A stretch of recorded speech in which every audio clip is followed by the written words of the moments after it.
was another long, ugly day and night all across this country. New York State was not an exception. Today is day 94 of the COVID pandemic. It's day 9 of the situation that we're dealing with the killing of Mr. Floyd.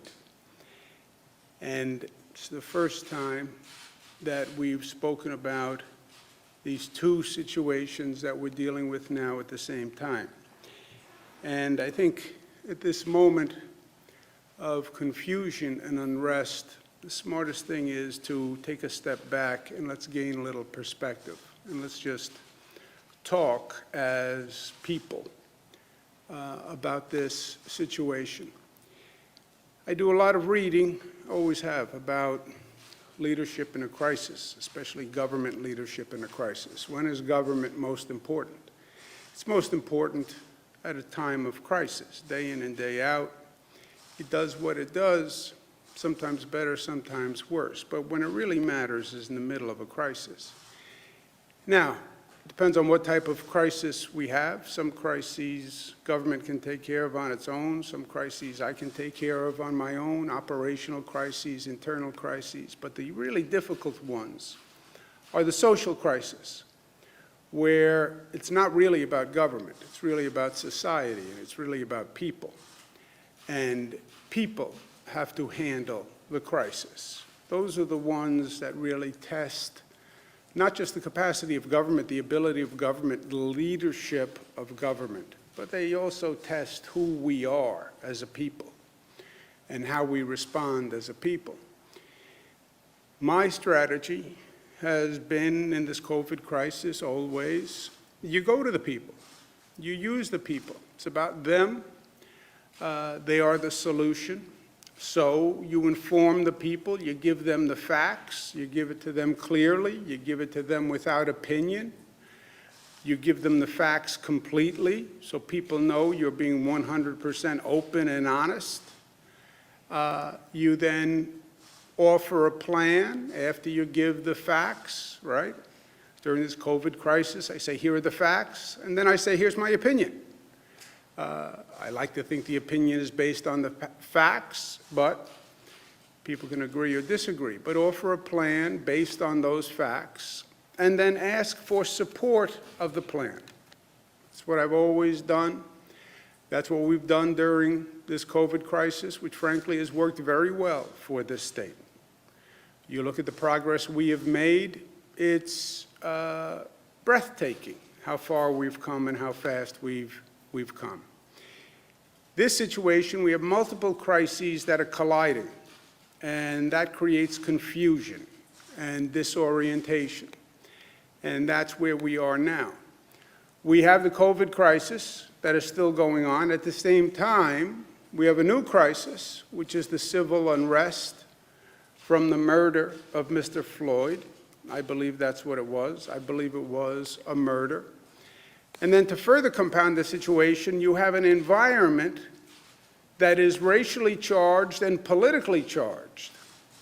So you're trying to deal with these two situations, which are very different, in the middle of a dynamic in this country of racial division and a hyper-political environment, and a nation that is more divided than it has been at any time in my lifetime.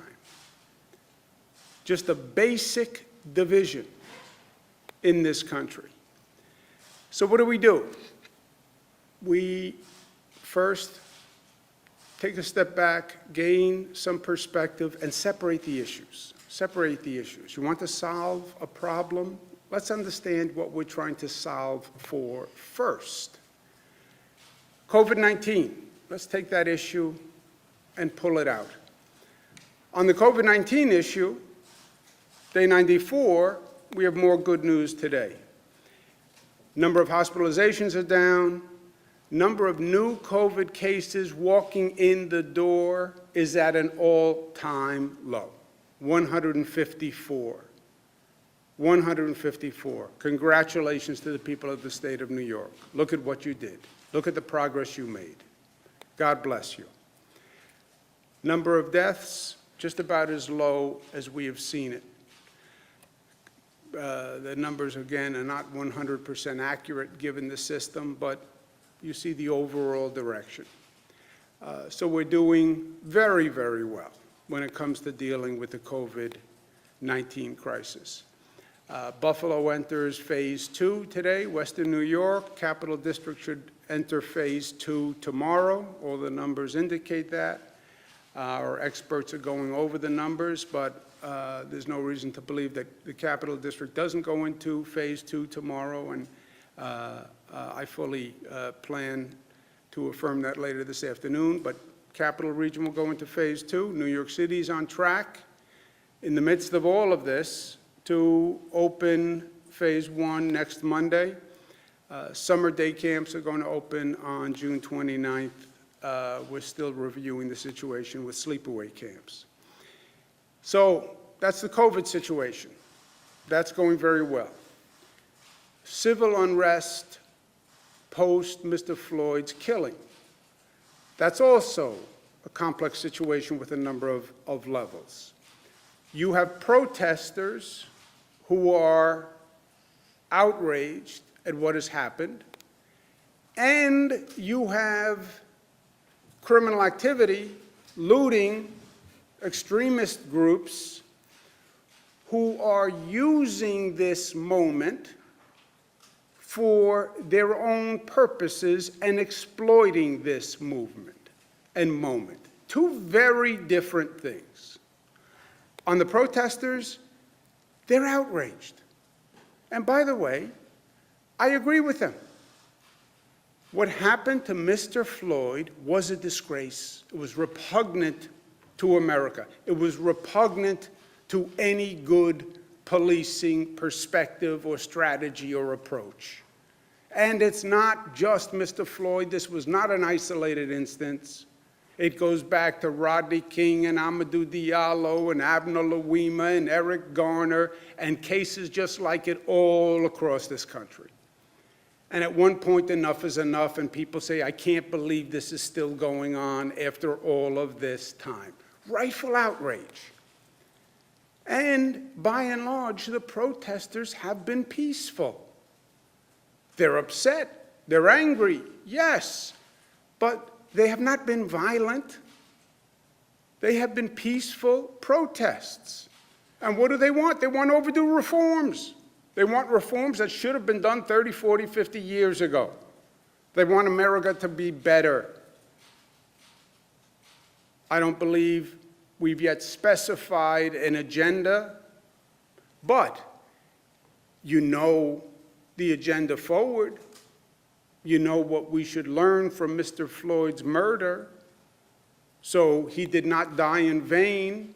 You need independent investigations of police abuse. You need discovery of records of police who are being investigated. How do you still allow chokeholds in the United States of America? Why can't you have a national standard of what is excessive force?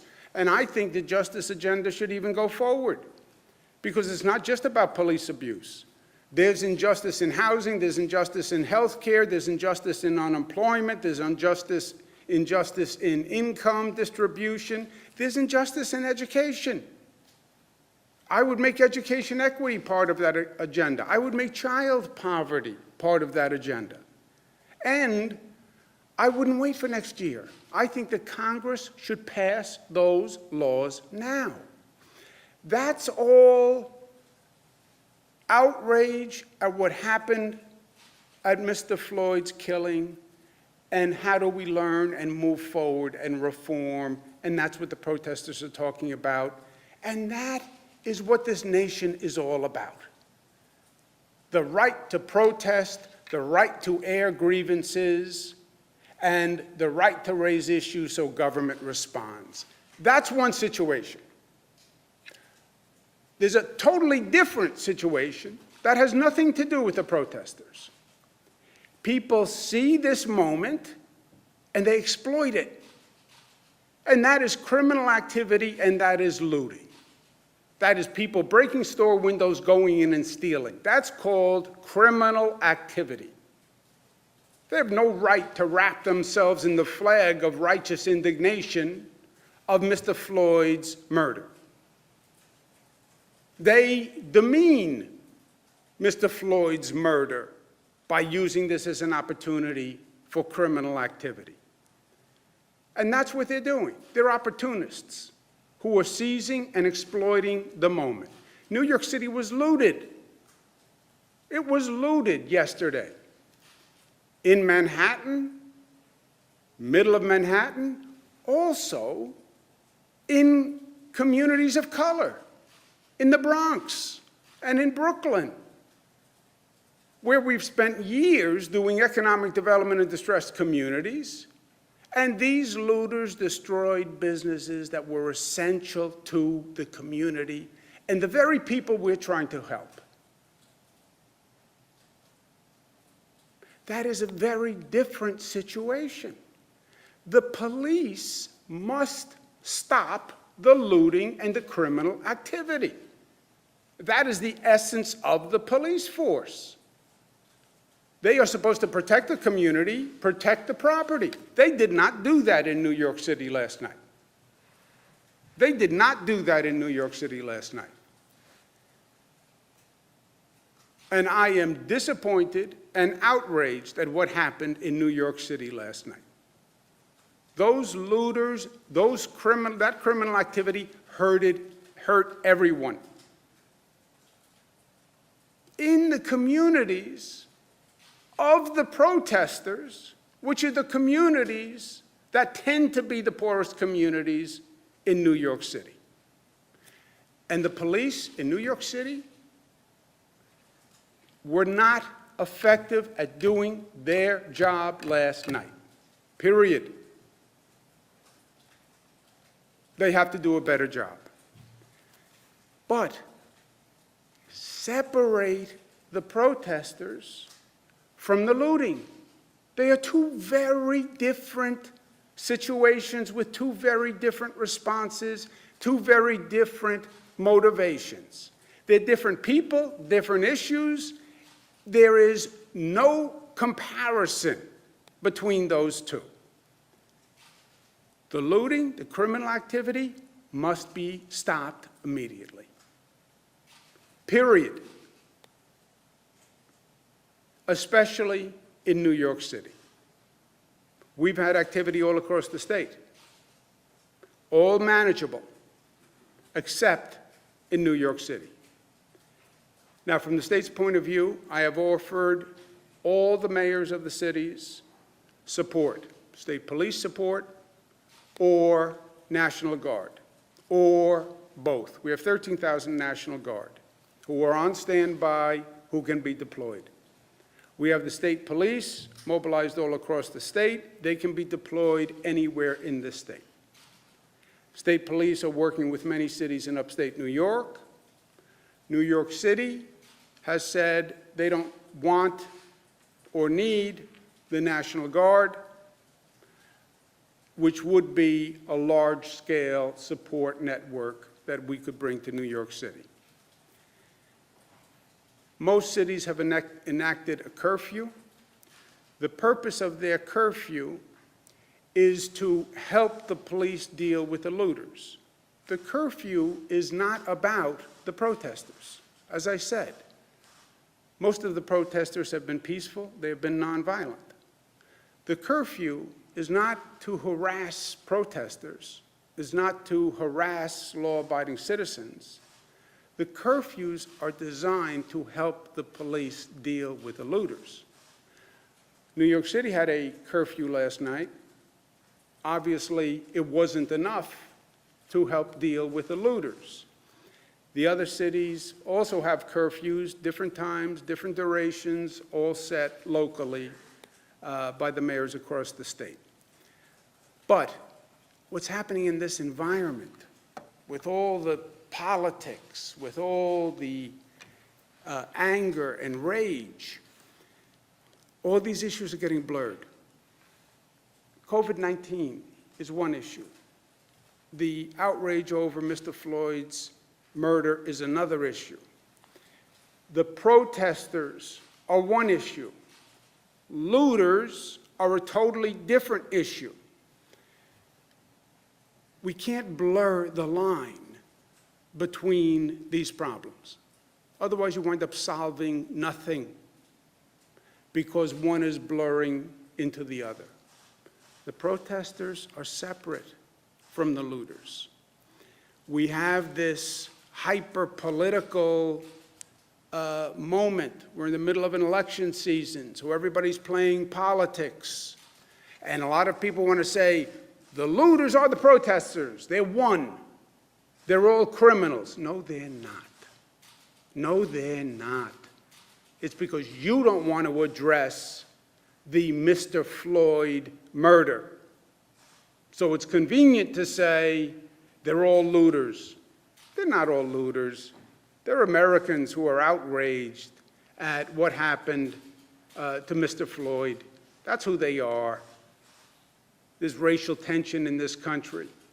Suggestion, well, the protests are about African Americans who are upset. Yeah, African Americans are upset. But you know what? A lot of white people are upset. I'm white, and I'm upset. You look at those videos of the protests in Washington, D.C. Those are young, white faces, predominantly.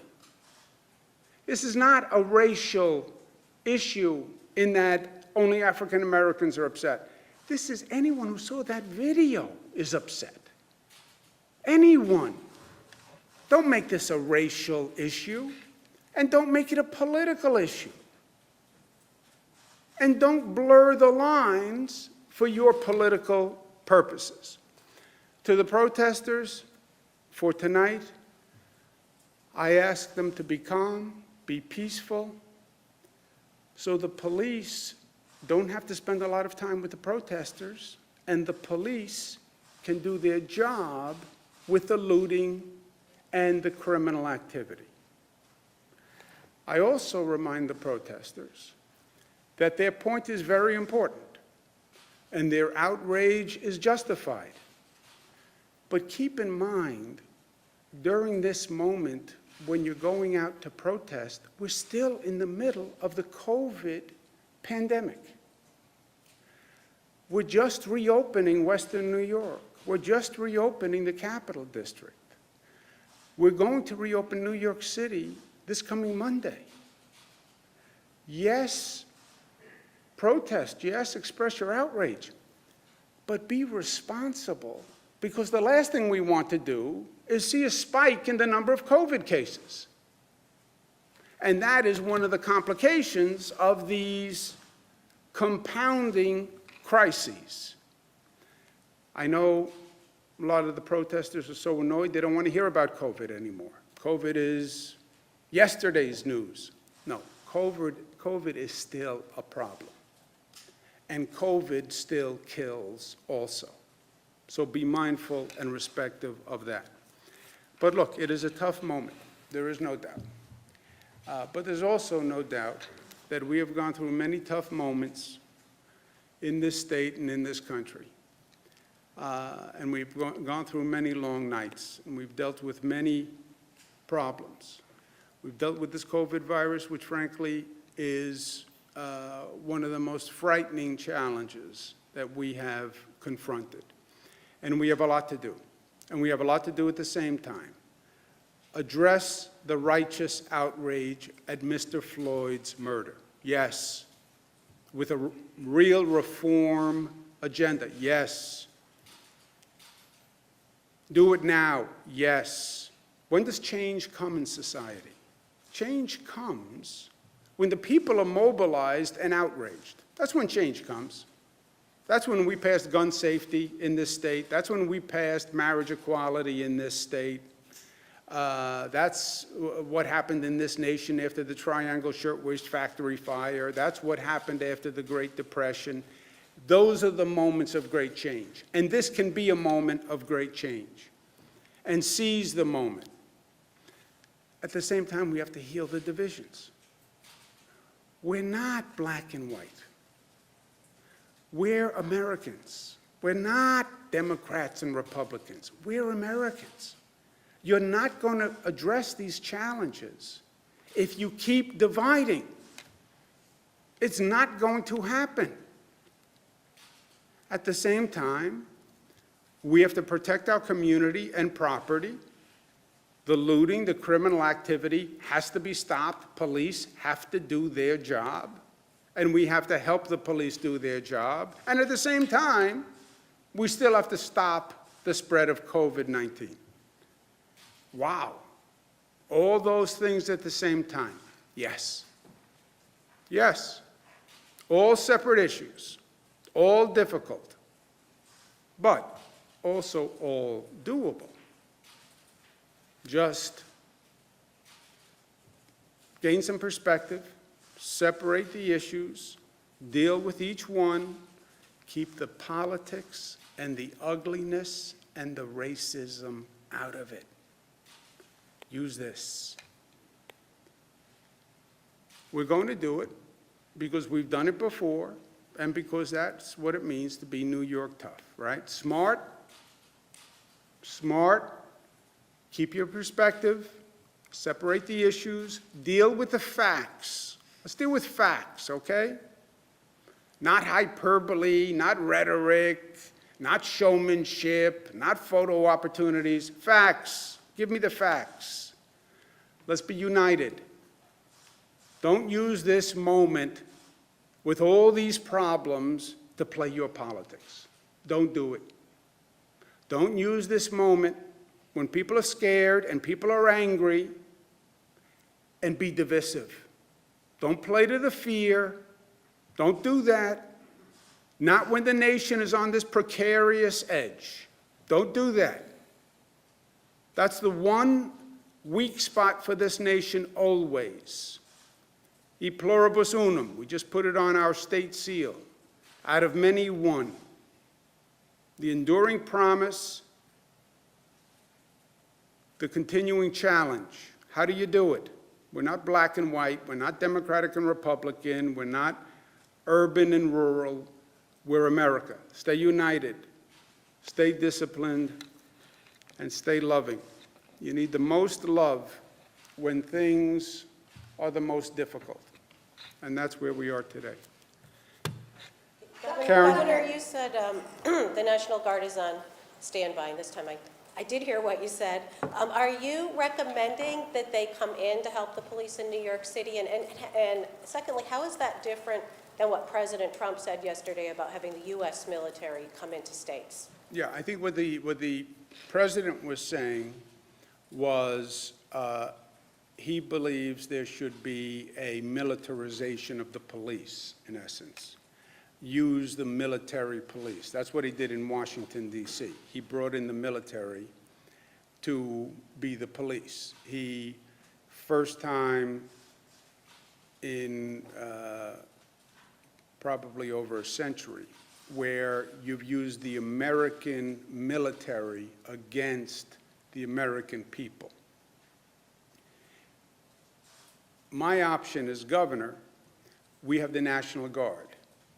I say to the cities in New York, I have National Guard who are available if you need them. I have state police who are available if you need them. New York City, which the president has tweeted about, he's saying, well, I don't know exactly what he's saying in tweets, but the facts of the New York City situation are this. The mayor of New York City says he doesn't need the National Guard and he doesn't think they would be helpful. And he can do it with the NYPD. First, the NYPD and the mayor did not do their job last night. I believe that. Second, you have 38,000 NYPD people. It is the largest police department in the United States of America. Use 38,000 people and protect property. Use the police, protect property and people. Look at the videos. It was a disgrace. I believe that. I believe the mayor underestimates the scope of the problem. I think he underestimates the duration of the problem.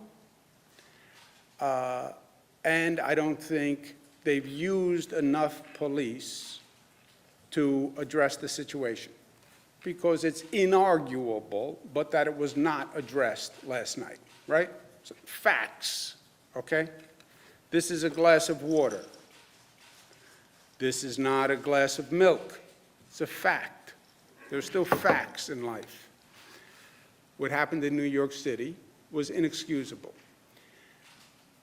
Well, the governor should use the National Guard in New York City. I've offered the National Guard. The mayor has said he can handle it with the NYPD. My option is to displace the mayor of New York City and bring in the National Guard as the governor in a state of emergency and basically take over. You would have to take over the mayor's job. You'd have to displace the mayor, right? A, I don't think we're at that point. B, that would be such a chaotic situation in the midst of an already chaotic situation. I don't think that makes any sense. I understand the president's political point. I saw the theater yesterday. I understand his political point. He is Mr. Law and Order, and he would bring in the military to put down these protests. The president doesn't want to distinguish between the looters and the protesters. See, the president doesn't want to speak about the killing of Mr. Floyd. The president wants to talk about just looting, because if he's talking about looting, he doesn't have to talk about the killing of Mr. Floyd. And he doesn't want to talk about the killing of Mr. Floyd. And he doesn't want to talk about reforming the justice system. He doesn't want to talk about that. So he wants to say they're all looters. They're not all looters. That's his political spin on all of this. I'm doing government. Government versus political spin. To do what he's talking about, the governors should just bring in the National Guard over the mayors. You'd have to displace the mayor, right? That's practically, governmentally, how do you do that? You'd have to displace the mayor. I don't think that has been done in 100 years. You know, technically, the governor could remove a mayor, but you have to file charges, and then there's an acting mayor. It's a whole, I don't know if it's ever been done. You're not recommending that, right? You're not recommending displace the mayor? You don't see a scenario where that... No, I'm saying the president's scenario is a political prop. It's a political spin. Governor should go bring in the National Guard. The mayor says he doesn't need the National Guard. Well, the governor should do it anyway. Well, what does that mean? How would that work legally or governmentally? Well, you kick out the mayor. You'd have to. You'd have to displace a mayor in the middle of this situation and file charges and have a hearing. You know, governmentally, it is absurd. Now, I don't think I'm not happy with last night, and the police did not do their job last night. But you have 38,000 NYPD. They have protected the city before in these situations. I've seen them do it before. So I know they can do it because I have seen them do it. They did not do it last night. That is true. But I believe in the inherent capacity of the NYPD if managed and if deployed. That's what I think hasn't worked. And that has to be fixed, and it has to be fixed today. Stop the looting. And I do believe the NYPD, well deployed, wouldn't need the National Guard, right? Because they are trained to do this. Remember, the National Guard are not a trained military force. I'm sorry, trained police force. That's not what they do, the National Guard. When we use the National Guard, we normally use them for labor-related operations, giving out food, delivering food in New Rochelle during the coronavirus, snow removal, traffic management, storms, taking down trees, etc. But they're not a trained urban police force. That's not what they are. So then I do believe in the capacity of the NYPD, but I also believe it wasn't done last night. I believe the president's theory is all political spin, and to actually do it governmentally, legally, you'd make a bad situation worse. You overruled the mayor earlier in the pandemic regarding closing schools. So why is this any different? Why can't you utilize your emergency powers to bring in the National Guard? And also, it's now noon. De Blasio, he said that he didn't need the National Guard around 11:30. Had you guys talked? And also, will this impact the reopening of New York City on June 8th? But again, you've overruled the mayor on the closing of the schools, also several other orders that the city had announced in some semblance, and then you issued an executive order. Why is this any different? Yeah, it's factually, your question is not correct. In what sense? I'll tell you. I did not overrule the mayor's decision on the school closing. The mayor had no legal authority to do it. So he was not overruled. He didn't have the legal authority. When I did the state executive order, it gave me authority over all schools in the state, period. So if the Buffalo school superintendent said, I think they should be opened or I think they should be closed, I'm not overruling him. He has no legal authority in the matter because the executive order gave me legal authority. He could have an opinion, but he has no authority. So I didn't overrule the mayor. He said this should happen, except he had no authority to make a decision about the school. So it is totally different. Governor, have you So spoken to the commissioner? what's the difference then, Mayor? I mean, Governor, why can't you come in and bring the National Guard? Why can't you overrule the mayor? I could. You literally would have to displace the mayor You would have to displace the mayor. because of his obstinacy, he doesn't want to bring the National Guard. So how did this work? Did he deny your offer? He didn't deny an offer. I've offered all the mayors the National Guard and state police. Some have accepted it, some haven't. They make that determination. I get the politics of what your paper believes and what the president believes. Okay.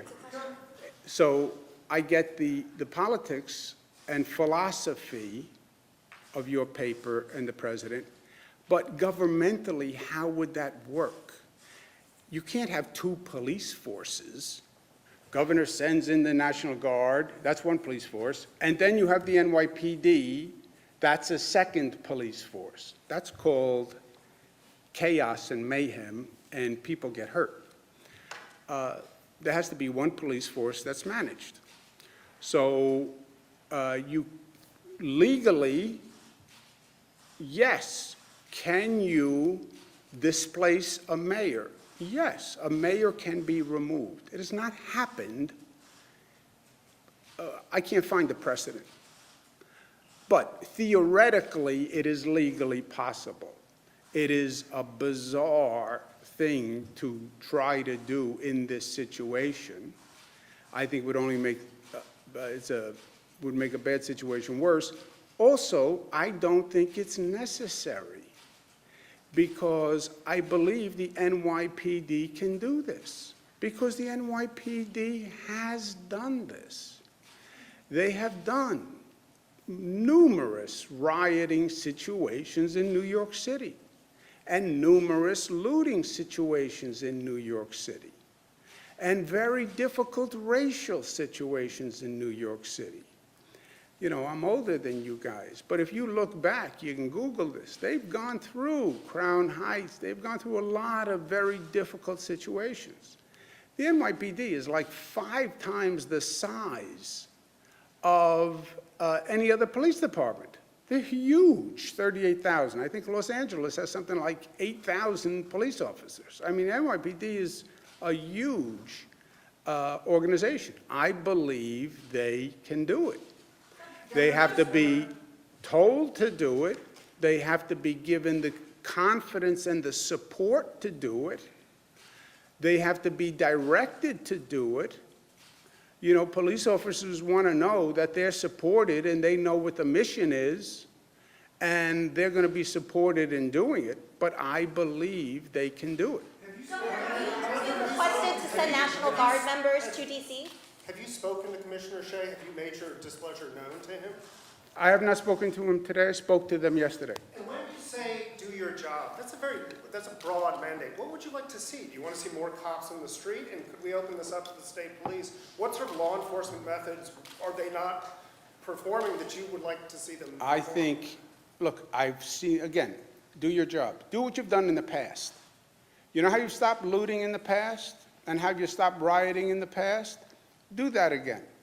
Whatever you're doing differently now, stop doing it and do what you did was effective. I think it's deployment. I think it's the numbers. You have 38,000 police officers. Deploy them. Give them the support. And look, on the videotape, to me, you see a lot of looting and not enough police presence. And from Governor. Superintendent Corlett, what would you say? What would you do differently if you were running the NYPD? Listen, the NYPD is a very well-trained professional police department. It's very well-run. They're one of our best law enforcement partners. We've offered help, we've offered help to the communities upstate. We've in Buffalo, Rochester, Syracuse, Albany, Newburgh, and we stand ready to help the NYPD at any time. But that's really a decision made by the political. I'm sorry to interrupt you. What are they doing wrong? What are they doing wrong is it was rampant looting across the city last night that they did not stop, and that was their job. That's what they did wrong. Were you asked by the president to send National Guard troops to DC? If so, how many were requested? If you sent troops, how many were sent and why?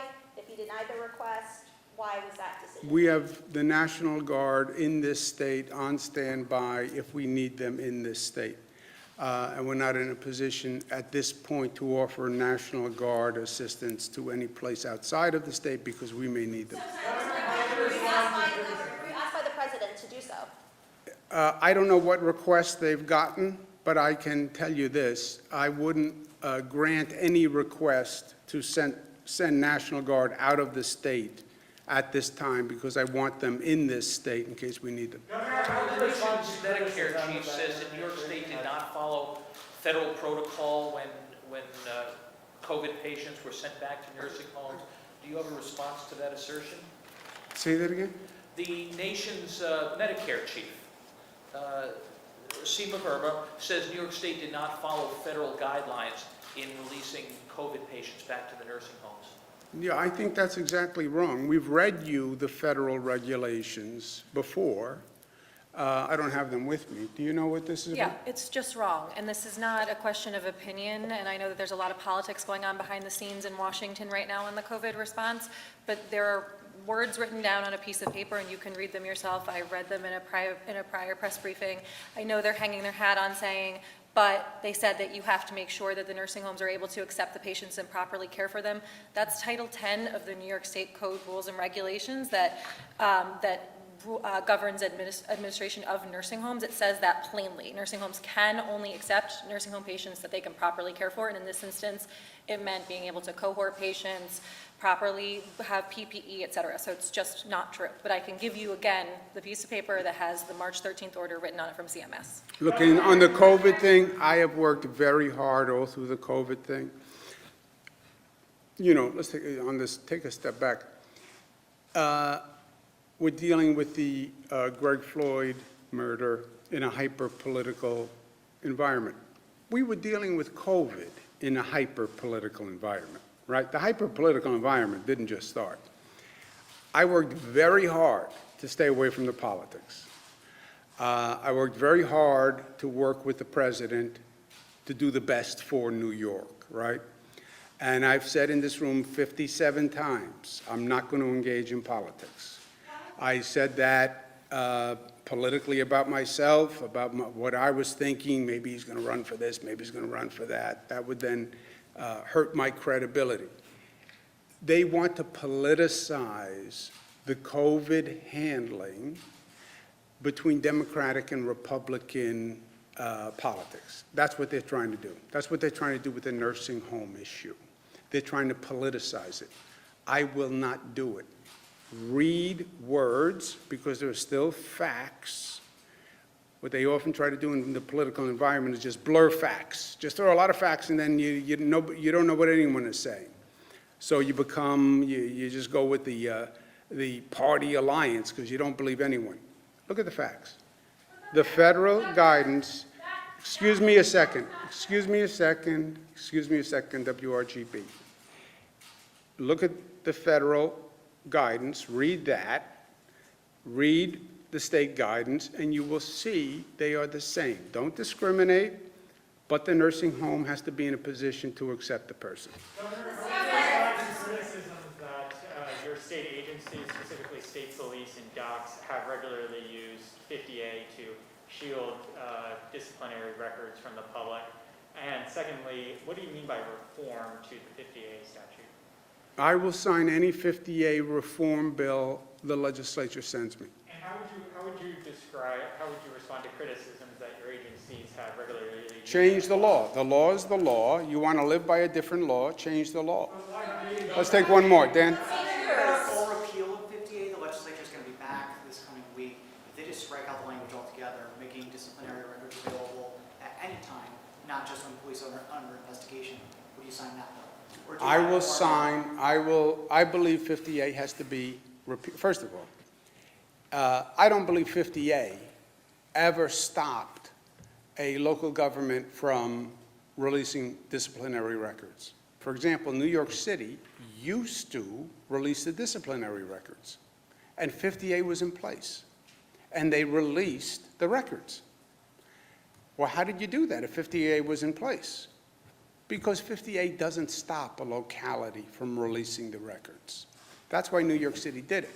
New York City then changed their position, didn't want to release them, and said, well, 50A stops us. We sent them a governor's council opinion that said 50A doesn't stop you. It's a wrong reading of the law. Governor's council's opinion. City still said, I can't release them because of 50A, even though we gave them an opinion that said no. So it's really the politics more than anything else. It's not the law. It's that police departments, with reasonable points, said, I don't want the disciplinary records released because it violates the privacy of the police officer. And it's already a hard job to be a police officer. That's why they're against 50A. I think we're at a different time. We're at a different place. We need confidence between the community and the police force. And I think the equities now are on the other side. And I will sign any 50A reform bill they send me. repeal, reform, whatever they send me, I will sign, because I think what's preeminent now is to say to the community, we saw the George Floyd killing. We are also outraged, and we are going to do something about it. And if 50A is all we can do as a state, we're going to do 50A. I have to go to work. Thank you, guys. Thank you.